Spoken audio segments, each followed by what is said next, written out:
Chalo student, now let us start with the most important topic of the chapter, that is digestive system. આમ જોવા જાઉં તો હવે હું આમ કાલે ખાલી 2 ટોપિક ભણાવીશ ને તમારો 65 to 70% ચેપ્ટર પૂરો થઈ ગયો. પણ મારી ઈચ્છા એવી છે કે તમે આ ટોપિક તો એટલો પરફેક્ટલી કરો કે એમાં ડાઉટ જ ન રહે. આમ જોવા જાઉં તો આ ચેપ્ટરમાંથી આ ટોપિકમાંથી કેટલા બધા ક્વેશ્ચન બહાર આવશે. એમાંનો પહેલો ડાયજેસ્ટિવ સિસ્ટમ તો છે જ. પછી જે મેઇન ક્વેશ્ચન છે ને એમ હું ટીકમાં કરી નાખું છું. એક સ્ટમક વધારે પૂછાય છે અને એક સ્મોલ ઇન્ટેસ્ટાઇન વધારે પૂછે છે. જો આ બે આન્સર સેપરેટલી તમારે પરફેક્ટલી યાદ રાખવાના જ છે. આખો આન્સર તો તમારે યાદ રાખશો એટલે તમે બધું યાદ રહી જ ગયો છે. આખા આન્સરમાં તમારે મિનિમમ 14 પોઈન્ટ્સ તો થવા જ જોઈએ. 14 પોઈન્ટ્સ નહીં થાય તો એ પોતે જ તમારો આન્સર રિજેક્ટ કરી નાખશે. See I am not talking like English કે એસએસ સબ્જેક્ટ કે ભાઈ તમારે આટલા પોઈન્ટ લખવા પડે, પણ એમાં બધું પોઈન્ટ કવર આઉટ થઈ જતું ને એટલું તો કરવું જ પડશે. C when I talk about digestive system, તો ડાયજેસ્ટિવ સિસ્ટમ ચાલુ થાય ક્યારથી? માઉથથી. તમે ફૂડ માઉથમાં નાખો ત્યારથી ચાલુ થઈ જાય છે. ત્યાંથી આવે ઇસોફેગસ. ઇસોફેગસ છે ને હજી એક નામથી ઓળખાય છે, ફૂડ પાઇપ નામથી. તો આપણો ફૂડ પાઇપ જે મોકલામાં પછી તમને ખબર છે સ્ટમક કોને કહેવાય? સ્ટમક ક્યાં આવતું હોય તમને આઈડિયા છે. પછી આવે સ્મોલ ઇન્ટેસ્ટાઇન. સ્મોલ ઇન્ટેસ્ટાઇન કોને કહેવાય? તો કે સ્ટમકથી એક્ઝેક્ટ પછી જે આવતો હોય પાર્ટ એને સ્મોલ ઇન્ટેસ્ટાઇન કહેવાય. ત્યાંથી જાય ફૂડ લાર્જ ઇન્ટેસ્ટાઇનમાં, કે જ્યાં ફૂડનું ઓલમોસ્ટ બધો કચરો બહાર કાઢી લઈ, અને કચરો આપણે બહાર ક્યાંથી કાઢીએ છીએ? એનસથી. એટલે ઓલમોસ્ટ આટલા પાર્ટ્સ ડાયજેસ્ટિવ સિસ્ટમની આવશે.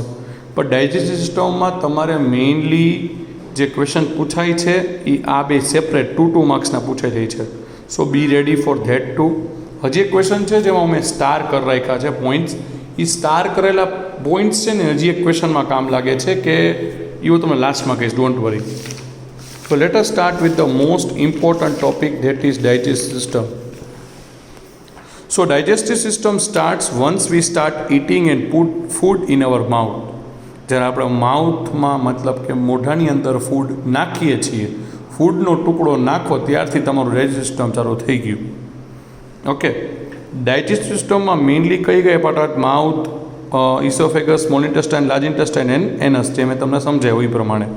ઓકે, સો એ પ્રમાણે એમાં આપણે ભણવાનું રહેશે. હવે ચાલો કરીએ માઉથથી. માઉથ તમને ખબર છે એમાં ટીથ અને ટેંગ આવતા હોય, પણ તમને ખબર ટીથનું મેઇન કામ શું છે? ટીથ છે ને એ જે મોટું આખો ટુકડો ફૂડનો આપણે ખાધો છે એને પહેલાં એ ચ્યુ કરી નાખે. ચ્યુ મતલબ ચાવી લે છે. ગ્રાઇન્ડ આખા પાવડર ફોર્મમાં લઈ આવે છે અને કટ કરી નાખે છે ફૂડને પાર્ટ્સમાં.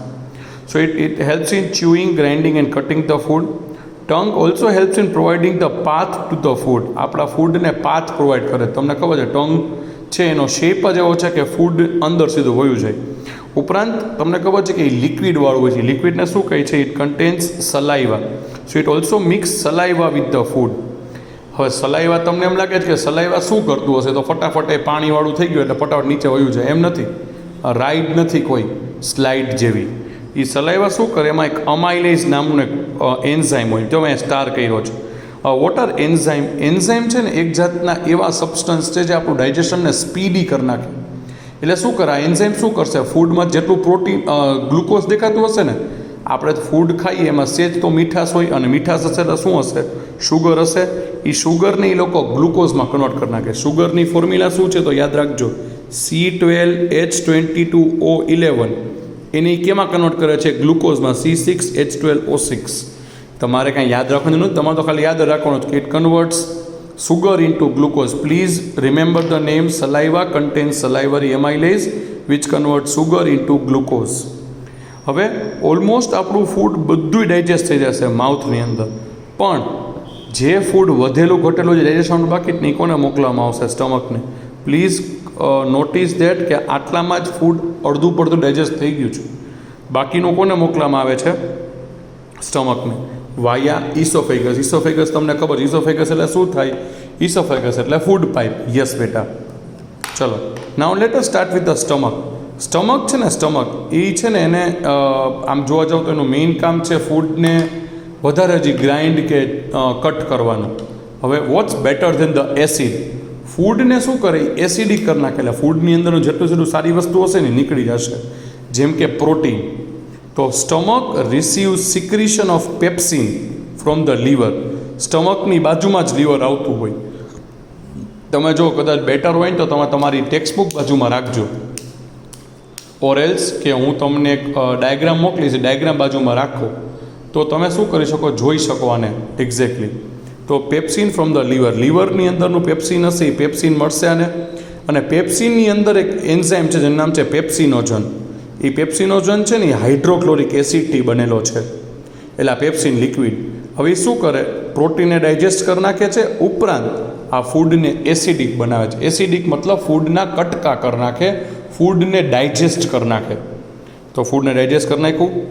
હવે તમને ખબર છે કે સ્ટમકમાં આખું એસિડ ગયું તો સ્ટમક એ ડિસ્ટ્રોય થઈ જવી જોઈએ, પણ સ્ટમક ડિસ્ટ્રોય થતી નથી. એની બદલે સ્ટમક શું થાય ખબર, સ્ટમકની આખી વોલ છે એ બનેલી છે મ્યુકસ નામથી. મ્યુકસ એટલે શું થાય, તમારી નાક હોય, નાક તમને જ્યારે શરદી થયો તો તમે નાકમાંથી જે લિક્વિડ નીકળે જ ને એને મ્યુકસ કહી છીએ આપણે. એ મ્યુકસવાળું આખું લિક્વિડ બનેલું છે કેમાં, સ્ટમકમાં. એટલે સ્ટમકમાં જે એસિડ છૂટે જ ને એનાથી સ્ટમકની વોલ્સ બચી જાય, એટલે સ્ટમક તૂટે નહીં કોઈ દી. એ કોના લીધે છે બેટા, that is because of mucus. Okay, now this food is sent to small intestine with via pancreas. હવે જે ફૂડ છે એને આપણે સ્મોલ ઇન્ટેસ્ટાઇનને પેન્ક્રિયાસને મોકલી છે. હવે પેન્ક્રિયાસ પાસે એક લિક્વિડ છે જેને કહેવાય છે બાઇલ જ્યુસ. હું પાછો બોલું છું, સ્ટમકમાં જે ફૂડ હતું એ ફૂડ કેવું હશે, એસિડિક ફૂડ. હવે એને જ્યાં મોકલાવીશ તો એ ડિસ્ટ્રોય કરી નાખે ને, એની પહેલાં એ ફૂડને ન્યુટ્રલાઇઝ કરવો પડે. જો હવે એસિડને મારવાવાળું કોણ, એસિડ ફૂડ હોય એનું ઊંધું શું થાય, તો એનું ઊંધું થાય બેઝ. એટલે આ બાઇલ જ્યુસ છે ને એ કેવું છે, એક જાતનું બેઝ છે. અને બેઝ હશે એટલે શું થશે કે ફૂડ થઈ જશે neutralise. Also it works as emulsifier. હવે ફૂડ આ હોય ને તો એની પાછળ એક લિક્વિડ આવી જાય આખું જે ઇમલ્સિફાયર તરીકે ઉપયોગ કરે. ઇમલ્સિફાયર એટલે શું થાય કે એ ફૂડને પ્રોટેક્ટ કરે છે, ફૂડ ડિસ્ટ્રોય ન થઈ જાય.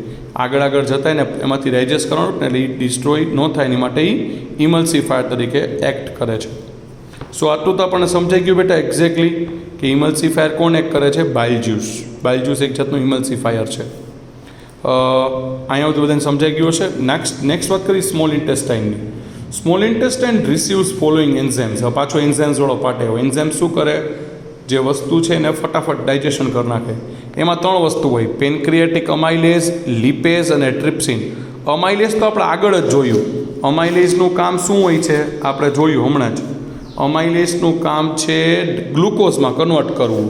એટલે અહીંયા પણ શું થશે બેટા, જો વી ડાયજેસ્ટ ગ્લુકોઝ. એટલે પેન્ક્રિયાટિક અમાઇલેઝ પણ હજી ગ્લુકોઝ કંઈ વધ્યું હોય તો એને ડાયજેસ્ટ કરે. લિપેઝ બન્યો છે વર્ડ લિપિડ્સમાંથી. એટલે લિપેઝ નામનો એન્ઝાઇમ હોય ને એ શું કરે, ફેટ્સને ડાયજેસ્ટ કરે. એટલે આ ફૂડની અંદર આપણા ફેટ આવેલા હોય ને એ ફેટને આપણે કંઈ પણ કામ માટે ઉપયોગ થઈ શકે એની માટે કરે. ટ્રિપ્સિન જે પ્રોટીન ડાયજેસ્ટ કરશે. 3 નામ યાદ રાખજો કે એમાંથી પ્રોટીન ખેંચવાનું કામ કોણ કરે છે, ફેટ્સ ખેંચવાનું કામ કરે છે ને ગ્લુકોઝ ખેંચવાનું કામ કોણ કરે છે. હવે સ્મોલ ઇન્ટેસ્ટાઇનમાં જ્યારે ફૂડ જાય તો સ્મોલ ઇન્ટેસ્ટાઇનની ટોટલ લેન્થ કેટલી છે, 6.5 મીટર્સ. હવે 6.5 મીટર એટલે આપણી આખી હાઇટ કરતાં પણ મોટું થયું. તો એ ફૂડ આ અંદર હમાણું કેવી રીતના થયું, અંદર હમાય કેવી રીતના, ફોલ્ડેડ આવેલું હોય. એટલે શું થાય ખબર બેટા, અલ્ટિમેટલી એનો સાઇઝ ઇન્ક્રીઝ થઈ જાય. એટલે અલ્ટિમેટલી આમ જોવા જાઓ તો 6.5 મીટર્સનો આપણા બોડીની અંદર સમાઈ જાય છે. હવે આપણે હર્બીવોરસ છીએ, પણ કાર્નિવોરસ હોય ને એનું ઇન્ટેસ્ટાઇન નાનું હોય. બસ યાદ રાખવા જેવું છે, બીજું કંઈ નથી.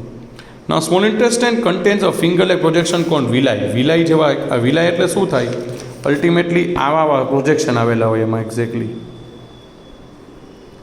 તો ફૂડ અહીંથી આમ જશે ને, એક તો ફૂડ ડાયજેસ્ટ કરી નાખે, એટલે જેમાં લખ્યું જ છે it increases the surface area as well as digest the fats.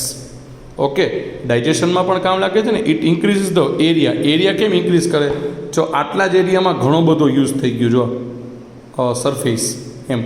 It increases the surface area. The main digestion site is small intestine. જો યાદ રાખજો, આ ઓબ્જેક્ટિવમાં પૂછાયેલો ક્વેશ્ચન છે કે તમારી બોડીની અંદર ડાયજેશન ક્યાં પતે છે, તો કે સ્મોલ ઇન્ટેસ્ટાઇનમાં.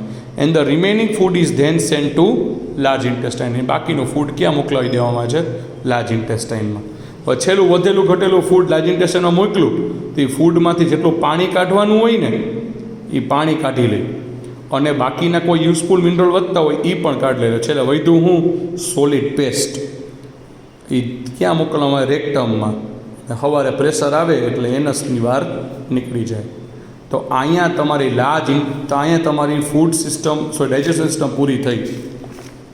બહુ માઇન્યુ પોઈન્ટ કહી દઉં. માઉથ અંદર ટીથ ને ટંગ આવેલા હોય. ટીથ ચ્યુ, ગ્રાઇન્ડ અને કટ કરે. ટંગમાં હોય સલાઈવા એક્ઝેક્ટલી શું કરે? એક તો ફૂડને ફટાફટ સ્પીડમાં મોકલવાનું કામ, અને ઉપરાંત એનામાં શું હોય? સલાઈવરી અમાઇલેસ જે ડાયજેસ્ટ કરે ગ્લુકોઝને. હવે મોકલવામાં આવે સ્ટમકમાં શું હોય? પેપ્સિન મોકલવામાં આવશે લીવરમાંથી, જેમાં હાઇડ્રોક્લોરિક એસિડ હોય જે ફૂડને ડાયજેસ્ટ કરી નાખે અને એમાંથી પ્રોટીન કાઢી લે. હવે એસિડિક ફૂડને કેવી રીતના બચાવવું? તો કે મ્યુકસમાંથી. હવે ફૂડને કોને મોકલવામાં છે? સ્મોલ ઇન્ટેસ્ટાઇનમાં. કેમાંથી? પેનક્રિયાસમાંથી. પેનક્રિયાસમાં શું હોય છે? તો કે બાઇલ જ્યુસ કેવું કરી નાખે? ફૂડને ન્યુટ્રલાઇઝ એટલે કે નોર્મલ, કેમ કે એ પોતે બેઝિક છે. અને ઇટ ઓલ્સો વર્ક્સ એઝ ઇમલ્સિફાયર કોને કહેવાય? મેં તમને સમજાવી દીધું. સ્મોલ ઇન્ટેસ્ટાઇનમાં પહેલાં 3 એન્ઝાઇમ બોલવાના, કે પેનક્રિયાસમાં 3 એન્ઝાઇમ હોય: અમાઇલેઝ, લિપેઝ અને ટ્રિપ્સિન, જે ગ્લુકોઝ ડાયજેસ્ટ કરે, ફેટને ડાયજેસ્ટ કરે, પ્રોટીનને ડાયજેસ્ટ કરે. જો મેં સ્ટાર કર્યા છે એ પોઈન્ટ એક ક્વેશ્ચનના છે. જે ક્વેશ્ચન કયો હશે? Which are the enzymes which help in digestion? તો તમારે બધા લખી નાખવાના પોઈન્ટ્સ. નોર્મલ લેન્થ તો સ્મોલ ઇન્ટેસ્ટાઇન 6.5 મીટર્સ. કાર્નિવોરસનું નાનું હોય ઓલામાં. સ્મોલ ઇન્ટેસ્ટાઇનમાં વિલાઈ હોય જે સરફેસ એરિયા વધારે ને ઇવન ડાયજેસ્ટ કરે ફેટને. અને બાકી લાર્જ ઇન્ટેસ્ટાઇનમાં શું થશે? ખાલી પેસ્ટ હોયથી ને મોકલી દે. So here our digestive system gets over.